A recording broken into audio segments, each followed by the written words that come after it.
ball hit, it wouldn't hurt.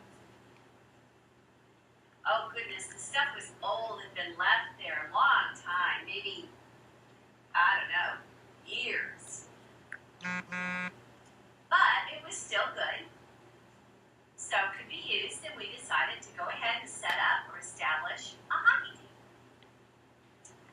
All right, so first we needed volunteers to join. Well, I love playing sports, so I volunteered. I mean, I'd never played hockey. It was something different. I didn't know how to play. I'd never played before. But fine, I would join. So we had 10 or 12 girls all together in a team, and we practiced just a short time, 1 or 2 weeks, with the teacher signing very clumsily. She was trying so hard to explain. Oh, very meager signs, but fine, we kind of understood. But one thing that really impressed was the rule that you could not take the club and lift it above the waist. No, that was a penalty. You had to keep it below. You know, it would be dangerous if that ball were way up in the air coming at you. Keeping it down low, that was the right thing to do. Okay, fine. So, 1, 2 weeks finished, we were ready for our first game. And this hearing girls team came over to my school for the day. So we were all ready, real excited, and we got to see the other team, and oh my gosh, wow. They had fancy uniforms, so nice, very professional, with the numbers stitched onto their shirts. They had shin guards that were new, and poles that were new and nice, and balls that were nice, and they had shoes with cleats underneath. Wow! We, the deaf team, oh goodness, we used our PE uniforms. You know, old blousey tops with pants or shorts, that. And our numbers, how did we have our numbers?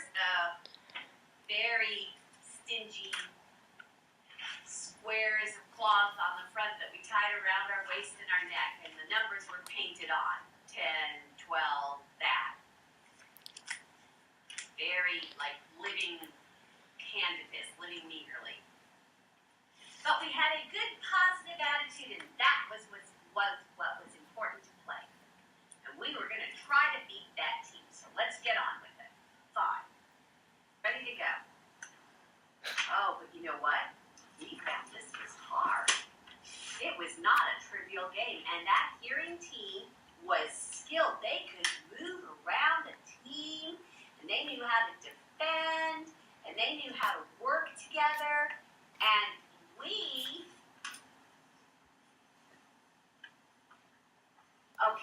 were working with our poles, and we kept going over the lines, and penalty after penalty after penalty, out, there.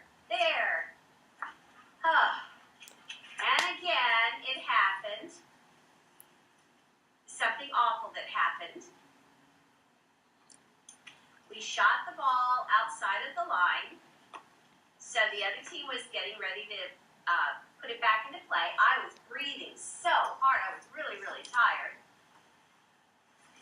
And I had a different position of guarding against this girl. I could see that she was going to try to get the ball to one of her teammates. And then to our goal.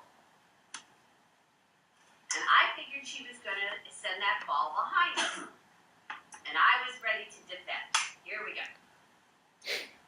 Well, the girl, I thought she was going to go down low, but no, she was smart. So she tipped the club, and the ball went flying through the air.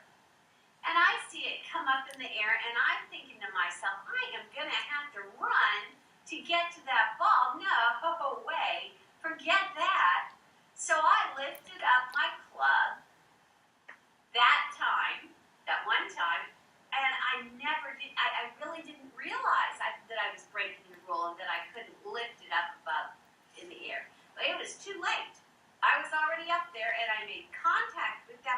just perfect. Boom. And it goes smashing down, and over there was a hearing girl, and she was getting ready to get to the ball, and it hits her square in the forehead. Oh my gosh, she's screaming. She falls to her knees, holding her head and screaming and crying, and all the girls were flocking around her, and I was, oh my gosh, I did something so wrong. It was such a mistake. Oh, and I felt terrible for her, just terrible. I felt lousy. I wanted to tell her that I meant that I was really, really sorry, but they all were like, you get away. You just get away. So I backed up. And then comes along my coach, and she was even worse. She said, you get out. You go sit down on the bench. You made a mistake. You were wrong. You are being penalized. Go. And I said, yeah, I know that, but I want to tell her I'm sorry. That's all. I wasn't even thinking. She was just silent. So, okay, I walked over. Oh, I felt so lousy, so bad about this. Sat down on the bench, and I looked, and here's my team, the deaf girls. They're all looking at me like, oh, you poor thing. Oh, I'm so sorry. I know. And then I looked over at the hearing team, and they're all looking at me askance. Those deaf girls, they are no good.